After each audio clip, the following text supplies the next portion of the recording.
Je vous invite à faire un dernier arrêt, un autre voyage avant de sortir de cette émission. C'est la visite des chutes des Komkan. Nous sommes encore dans le Mungo et ce site répertorié par le ministère du Tourisme et des Loisirs a abrité le tournage du film Tarzan. Nous sommes là dans les années 80 et figurez-vous que le magasinier sur le plateau à l'époque y est encore et a servi de guide touristique à nos reporters qui reviennent donc des chutes des Komkan. Avec ce reportage, c'est Merveline Tapi et Brice Lionel Fotso une fois de plus.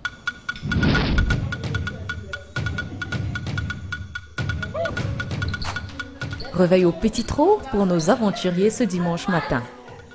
Des exercices physiques sont prévus pour une mise en forme. D'abord des étirements, ensuite de la danse. De quoi préparer le corps à de nouvelles aventures. Ça danse le foot, ça parle le foot, pas toi en Afrique.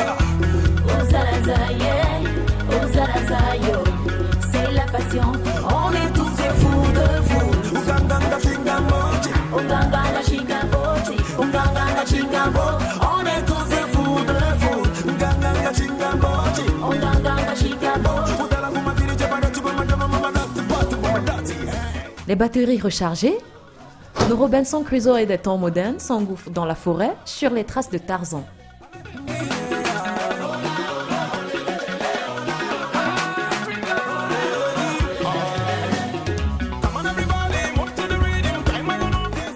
À 9 km de Melon 2, on se croirait au bout du monde. Aucun poteau électrique à l'horizon, aucun réseau téléphonique. Nous sommes en plein cœur de la jungle.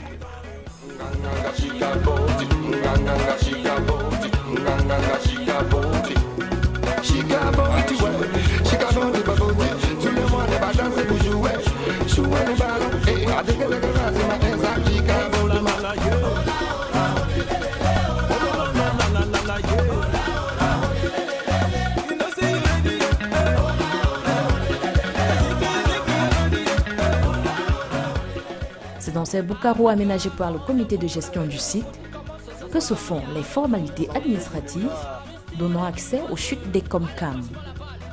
Patrick Zanga sera notre guide pour cette étape riche d'histoire. Alors l'histoire est très longue, c'est en deux phases. La première, c'est la découverte des chutes en fait. C'est quoi? C'est un couple marital qui vivait la forêt. À notre extrême droite, de l'autre côté, en montagne. Un couple marital, c'est-à-dire que c'était un homme et une femme. Oui. Des villageois, camerounais bien sûr. Alors là, le mari était chasseur, il tendait ses pièges. Un jour, il se déporte et longe tout le long de la forêt. Il entend donc un bruit. Hello, voici l'histoire de la chute qui est racontée par le guide. Il est donc là, il descend, il suit le bruit des chutes. Il descend des montagnes, il descend, il arrive et voit quelque chose. C'est tout blanc. C'est quoi? Qu'est-ce qui se passe là? C'est des bouts de coton, c'est quoi? Qu'est-ce qui se passe? Alors là, il s'écrit, et comme notre langage, langue maternelle, pardon, en langue maternelle, ça veut dire formidable. Quelle langue? Langue Mbo. Mbo. Et même chez les côtiers, c'est formidable. Et comme Dingo. Voilà, c'est formidable. Ouais. Alors ils rentrent donc dans leur village là-bas et communiquent la nouvelle.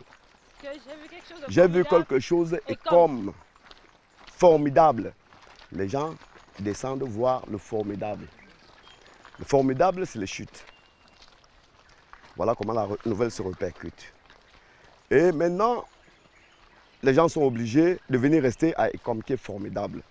Il y a des gens, les habitants maintenant de ce village Ekom sortent et de l'Ouest Cameroun et des villages environnants, c'est-à-dire à Munkor, à Sundop et même à Bayon, à la route nationale. Ouais. Donc les gens sont regroupés pour former le village Ekom. D'accord.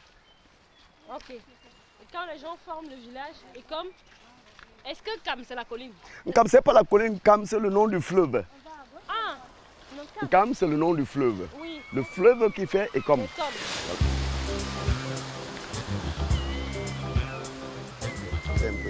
Parce qu'il y avait des groupes de personnes qui descendaient, ça se voit.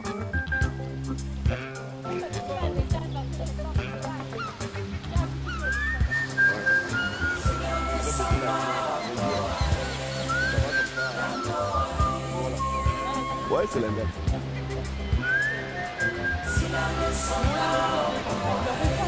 Quand on sera en bas, il y a d'autres petites. Elles sont là.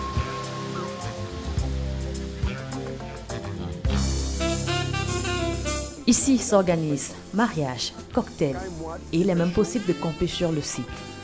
Mais la plus grande attraction, ce sont ces chutes vertigineuses. 80 mètres de hauteur, elles comptent parmi les plus hautes au Cameroun. Elles seraient selon le guide classées deuxième chute les plus hautes d'Afrique après le Zambèze et quatrième mondiale devant le Niagara qui fait 59 mètres d'auteur. On compte environ 800 visiteurs par an. Des touristes locaux pour la plupart. Par groupe de 20 à 30 personnes par jour. Pendant la saison haute, notamment les vacances de Noël, la Pâques et les grandes vacances.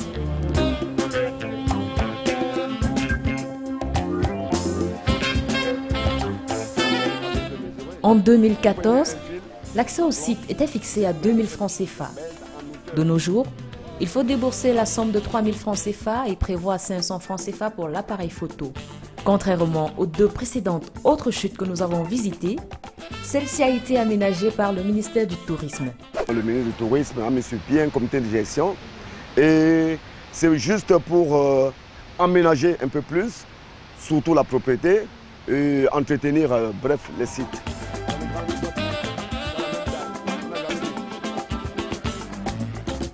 « 325 marches enfouies dans le sol pour faciliter le déplacement dans cette vaste forêt. À chaque palier, un nouveau paysage s'offre à nous.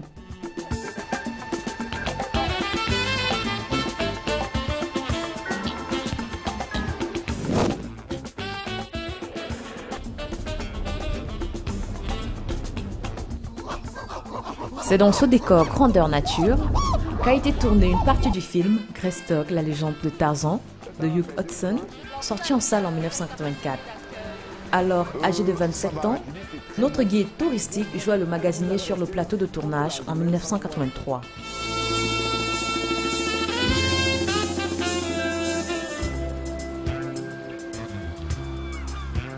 Voilà par exemple l'arbre de Tarzan, il a perdu une branche, la branche principale qui était horizontale.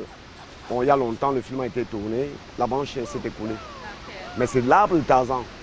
Et est-ce que le tournage du film a bénéficié à la zone? Même pas, ça n'a rien bénéficié.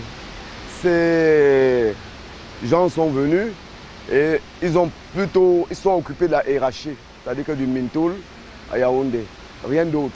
Mais la main d'œuvre était bonne. La réalisation de cette grosse production du box-office en ces lieux demeure une fierté pour les populations riveraines. La fierté pour nous déjà, c'est qu'il y a eu beaucoup de publicité à travers le cinéma Greystock. C'est pour ça que beaucoup de gens ne cessent d'arriver, de visiter les chutes. Et le ministère maintenant a commencé ses investissements. L'exemple, les escaliers, ils ont fait 325 marches. On est en construction avec un bungalow et on a un forage et puis l'électricité en cours. C'est déjà beaucoup pour les chutes de com. C'est ça qui fait ma fierté.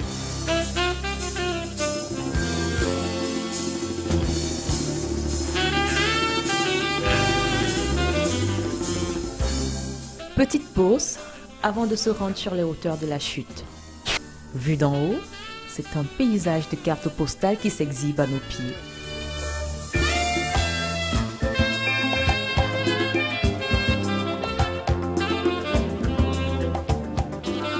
Même à 80 mètres d'altitude, le goût de l'aventure est sans limite pour certains.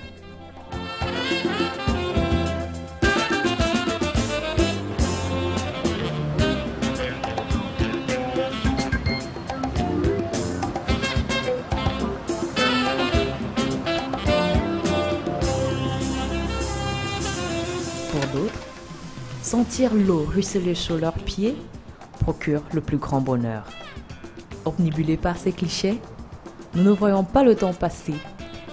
Une aventure que Viviane, mère de famille, a décidé de partager avec ses enfants. J'ai décidé d'embarquer les enfants parce que je voulais qu'ils découvrent les sites qu'on a au Cameroun. Le voyage était bien. C'est vrai que pour avoir accès à certains sites, on a eu quand même des difficultés. Par exemple, celui de, c'était quoi, Manjo. Oui, il a fallu ramper vraiment pour arriver, mais à la fin, c'était bien parce que les chutes étaient très belles. Les derniers voyages qu'on fait, c'est pas souvent comme ça.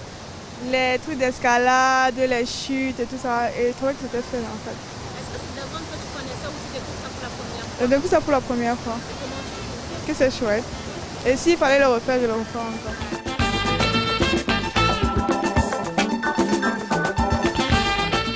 En à peine 1 an et demi d'existence, l'association Kenneth Discovery a déjà organisé une dizaine de voyages comme celui-ci à travers le triangle national.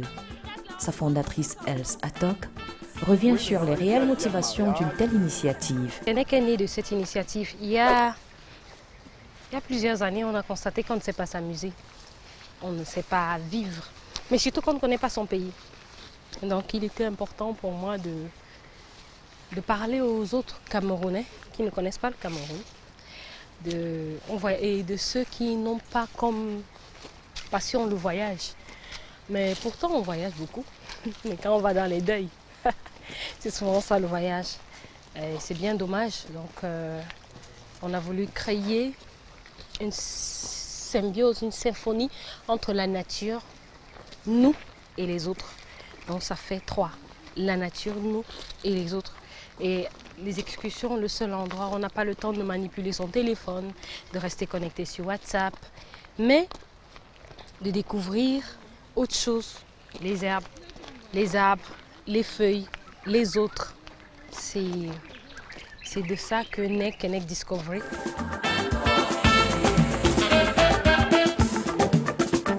Les inscriptions se font en ligne pour toute personne désirant faire partie de l'aventure. Les coûts varient d'une destination à l'autre et il est même possible d'organiser des voyages pour des particuliers. On est une petite association d'une à peine 5-6 personnes.